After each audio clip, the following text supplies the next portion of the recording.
Kuz fasli qishloq xo'jaligida g'alvirni suvdan ko'taradigan davr hisoblanadi. Dehqon fermerlarning yil davomidagi mehnati bugun toshu taroziga qo'yilmoqda. Ayniqsa iqtisodiyotimizning muhim bo'g'imlaridan biri paxtachilik sohasidagi ishlar bugun ayni avj pallaga kirdi.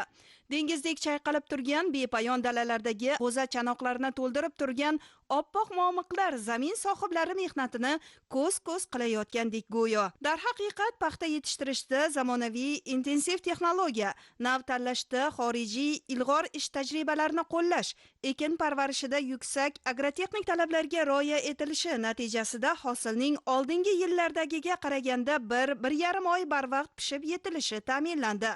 Xususan Miyonqol bag'ri, Oqdaryo va Qoradaryo oralig'ida joylashgan Oqdaryo tumani dalalarida ham bu yil mo'l paxta yetishtirildi.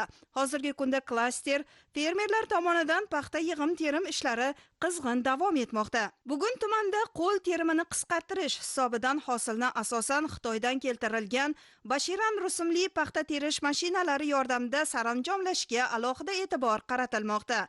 Bugungi kunda mavjud 16 ta terim agregatining har biri bilan 160-180 gektar yerdagi paxta sifatli yig'ishtirib olinmoqda. Bu boradagi ishlar Ko'mushkent muqobil mashina traktor parkiga qarashli Yangi Turmush Oqdaryo fermer xo'jaligi dalalarida ham ko'ngildagidek olib borilmoqda. Qishloq mulkdorlari hosilning hammasini mashinalar kuchi bilan terishni mo'ljallamoqdalar. Bultur 40 sentr, 38 sentr hosil oldik. Iqlimimiz juda yaxshi keldi. 20 kun oldin ona Oqdaryo shaharida paxta tayyor bo'ldi. 50 sentr hosil olish niyatdamiz. Oldin ishchi kuchi juda yetishmasdi, juda kam edi. Qiynalib paxta terilardik. 20 kun, 1 oy, 30 kun davomlarida paxta terilardik. Bu yil mana bashiran rusumli paxta terish mashinalari keldi. Shunga moslab paxtalarni shunga nima qilib yetishtiryapmiz. Bu yil juda qulay, yaxshi teryapti, toza, sifatli. Hozirgi sharoitda yagona qilinmayapti. Sababi pnevmatik silka ekyapmiz. Donalab sanab tashlaydi. Urug'dan ekonom qilamiz. Oldin ko'p tashalardi, yana yulib tashalardi. Hozir unaqa emas. Hozirgi sharoitda shu pnevmatikni ekib, chiroyli qilib, ishchi kuchi kam talab qilyapti. Chigitni sifatlari yaxshi. Unda puchini tashlamaydi, to'lasini tashlaydi. Shuning uchun dona-dona ekkalganligi sababli paxtalar shunday hosilga kelyapti, mana shunday bo'lyapti, yaxshi hosil beryapti. Darvoqe tumandagi fermerlar yaqin-yaqingacha belgilangan rejalarni zo'rma-zo'r bajarishar. Hosildorlik 25-30 sentnerdan ko'tarilmay, tarmoqdan nuqul iqtisodiy zarar bilan chiqishar edi. Bugun vaziyat o'zgardi. Qishloq mulkdorlarining izlanishlari, tashabbuslari ilm-fan bilan ishlab chiqarishni integratsiyalash, ekin parvarishi bilan bog'liq yumushlarni belgilangan tavsiyalar asosida o'tkazish orqali paxta barvaqt yetildi.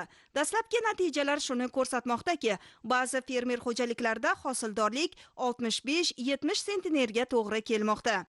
Tumanimizda 4450 gektar maydonga chigit qadalgan.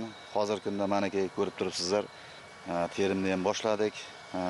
Mashina terimlari bilan tumanimizda 16 ta terim mashinasi terimda ishtirok etyapti. Hozirgi kunda qo'l terimiga uncha ehtiyojimiz yo'q bizda hozir.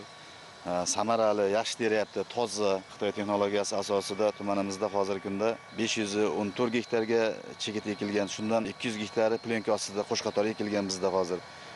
Xitoy navlaridan Xeluzi 87, Xeluzi navlari 57, Xeluzi navlaridan ekilgan biz tumanimizda. Muhtaram prezidentimiz tomonidan barcha qulaylik sharoitlar yaratib berganligi uchun biz paxtalarimizni hozirgi kunda 65 sentnergacha fermerlarimiz hosil olyapti hozirda. Fermerlarimizga bir qancha qulayliklar yaratib berilgan. Plyonka ostida ekkan fermerlarimizga subsidiyalar ajratilyapti. Tumanimizda 57 ta fermerimiz tomonidan quyosh panellari o'rnatildi hozirgi kunda. Shu quyosh panellariga subsidiyalar berilyapti. 10 yillik imtiyozli kredit asosida berildi hozirgi kunda. Tomchilatib sug'orish bu yil tumanimizda 250 gektar tomchilatish usulida qilingan. Hosildorligimiz o'tgan yil masalan 2024-yilda 34-35 sentner olgan bo'lsak, mana bu yil tomchilatish hisobiga 60 sentnergacha oladigan fermerlarimiz chiqyapti hozirgi kunda. Prezidentimizning tashabbuslari bilan paxtachilikda xorijiy urug'larni qo'llash, chigitni pnevmatik syalkalar yordamida qo'shqator usulda ekish, g'o'zani sug'orishda suv tejovchi texnologiyalardan foydalanishning joriy etilishi samaradorlik mezoniga aylanishini hayotning o'zi ko'rsatmoqda. Pirovardida tumandagi barcha fermer xo'jaliklarida yuqori hosil olinmoqda. Yangiobod muqobil mashina traktor parkiga qarashli Tepa Naymancha mashali fermer xo'jaligi dalalarida ham yoppasiga ochilgan paxtalar ko'zni qamashtiradi.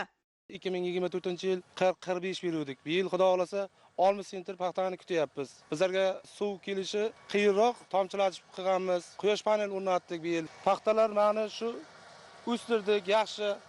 Urug'lar zo'r ekan, meniki o'g'itlarni bersa, qancha bersa shuncha daraja ketaverar ekan. 100 sentrgacha berar ekan. Oldinlari paxta terish 1 oy, 2 oy yurardik. Hozir texnologiyasi kelgan juda a'lo darajada teryapti. Bir dona chanog'ida qolmayapti. 53 gektar paxtamiz bor. Bu yerga g'alla ekish boshlanadi. G'allani boshlaymiz. Yaxshi, 2026-yilga g'allalarimiz bundan zo'r bo'ladi.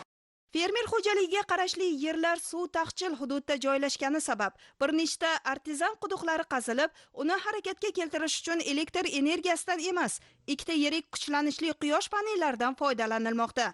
Buning iqtisodiy natijadorligi, qulay jihatlari juda ko'p. Bundan tashqari g'o'zani ob-hayotga qondirishda tomchilatib sug'orish texnologiyasi joriy etilgani ham tejamkorlik, ham samaradorlikka erishishda qo'l kelmoqda.